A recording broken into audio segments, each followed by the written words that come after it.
Hello, here we're going to look at some pre-3.3 notes. We're going to look back at an old skill here. You used it in geometry. You may have touched on some in Algebra 1. And that's simplifying radicals.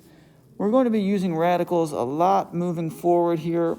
One thing that we'll learn is that radicals, or square roots, help us solve quadratic equations. We'll be using them in the quadratic formula. We'll be using them with completing the square and the square root method. So we do need to know how to simplify these guys. And we'll see an example here. So it says, do you remember how to simplify radicals? Think back to your geometry days. So what you are doing is you are looking for factors that are perfect squares. So as we go through this page here, we're going to be looking for two numbers that multiply together to give us our initial number. So in this case, 16 and 2 multiply together to give us 32. And we want one of them to be a perfect square. So you might have wondered, why didn't you use 8 times 4? That's also 32. And that is correct. But when we're choosing our numbers, we do want to pick a number that's a perfect square. And if you forgot what that means too, 16 is a perfect square because when I square root it, I get a whole number. I get a 4. And then the 4 times the square root of 2 would look like that. So 4 square root of 2 is the simplified version of the square root of 32. And if you're wondering, well, why would I need to do that? Why would I need to simplify my radicals? It's very similar to why you need to simplify fractions. When we simplify fractions, sometimes that helps us with other portions of the problems as well because the numbers we're dealing with are smaller. As far as it goes for our use, we will be simplifying them in attempts to combine them with other radicals later on in the year, in attempts to simplify our quadratic formulas further. So it'll help us to make our answers more concise and small. So to get started on this page, what I want us to do is I want us to come over here and I want us to make a list of perfect squares. Now, 1 is a perfect square, but it's not going to help us simplify anything. So instead, we'll start to list off the perfect squares. And what I'm going to do to generate this list is I'm just going to go through and do 2 squared, which is 2 times 2. 3 squared is 9. 4 squared is 16. 5 squared is 25. 6 squared is 36. 7 squared is 49. 8 squared is 64. 9 squared is 81. 10 squared is 100. And you can keep making this list for as much as you want. You could do 11 squared is 121.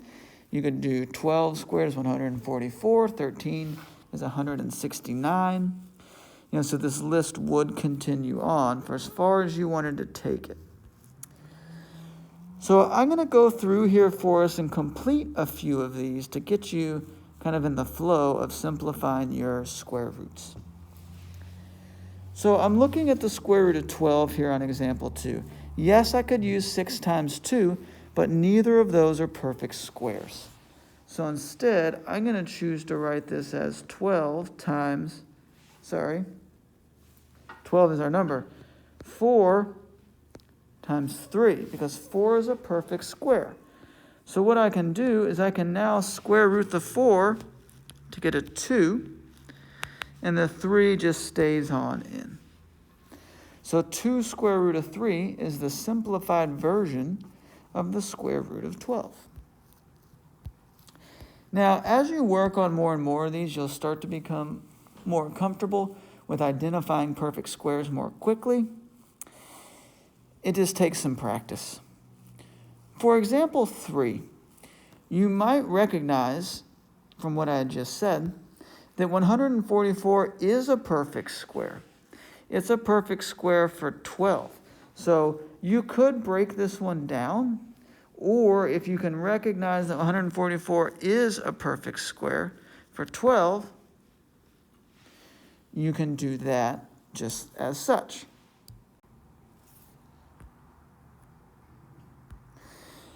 Now, for that previous example of the square root of 144, you might run into a scenario to where you don't recognize that 144 is a perfect square.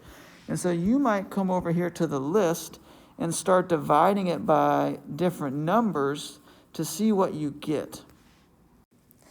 And what I mean by that is one method that I use to teach students how to do this when they're not confident yet is to start by dividing your number, so in this case 144, by all the different perfect squares and see what you get. Now, if I divide 144 by 100, because we are going to want to start with our biggest perfect squares, because the bigger perfect square that I pull out, the faster we can get finished with the problem. 144 is not divisible by 100. It's not divisible by 81. It's not divisible by 64 or 49 either. But when you get down to 36, if you're just dividing your 144 by the different ones, you would get that 36 times 4 gives us 144. Now, once you identify that, you might say, hey, 36 is a perfect square for 6. But then also, 4 is a perfect square for 2. So how does that work? What do we do? Well, you can see that because our answer is 12, that should inform you that, if two things come out or meet on the outside, they multiply. So either way, you end up getting the answer of 12. Now, obviously, if you knew that the square root of 144 was 12 right away, you saved all of that time. But it is good to recognize here that even if you do not know the largest perfect square right away, if you set it up by finding perfect squares, you will eventually get to the answer. And that's no different as if I gave someone a fraction 16 over 20. If they saw that they were both divisible by 4, they could go right to the answer of 4 over 5. If they did not see that, though, they might divide them both by 2 and get 8 over 10, and then say, I can divide by 2 again to get 4 over 5. Same concept. You can take multiple steps when simplifying square roots and reach the same answer. Okay, so I'll take us through a few more of these. The square root of 45. If you start dividing this by numbers on our perfect square list, you would come to the conclusion that 9 is our largest perfect square in there, so it's 9 times 5. The square root of 9 is a 3, so we get 3 square root of 5.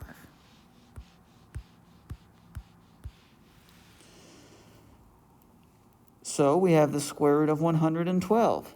It's a larger number, so maybe you don't recognize what the perfect square is. Start to divide it by the perfect squares off of our list. So 112 is not divisible by 81 or 64 or 49, but it is divisible by not 36 either, all the way down to 16. So this one ends up being 16 times 7.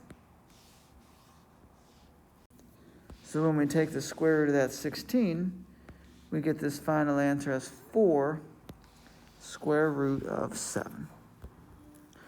So that's how all of these work here. Right? You are going through and you are identifying the perfect squares within it. And as I mentioned, the more of these that you do, the better that you will get at identifying perfect squares. All right. For example, on this one, you'll start to recognize anytime you see a multiple of 25, that 25 is going to be a good choice. This one would be 25 times 5. Square root of 25 is 5, so we'll get the square root, 5 square root of 5. But let's take down a larger one. Let's do the square root of 768. So when we're looking at that, there's going to be some large perfect squares up in there. Let's just start with the list, and I'll just use the list that I even have made. I would try to divide that by, I know it's not going to divide by 100, I can see that.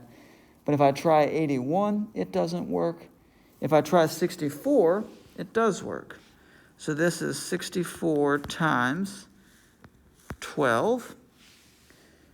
We have the square root of 64 to get us 8. So we'd have 8 square root of 12.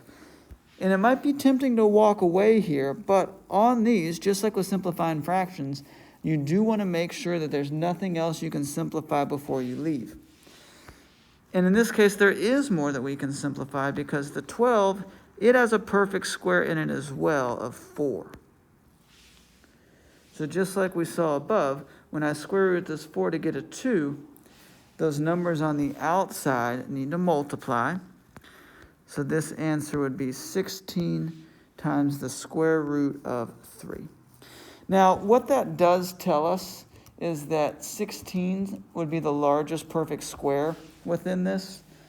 The faster way to do this would have been to recognize the perfect square of 16, which is 256.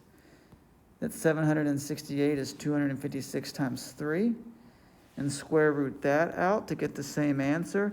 But you may not be very familiar with your perfect square of 16, or that, 768 divides by that. And you don't have to have that knowledge, because as you saw, we just used our smaller perfect squares and we got there eventually. It just took us 2 steps instead of 1. So that's a crash course on simplifying square roots. There's other ones here on the page too, but as far as this video goes for instructing you all on the basic concept of it, there it is.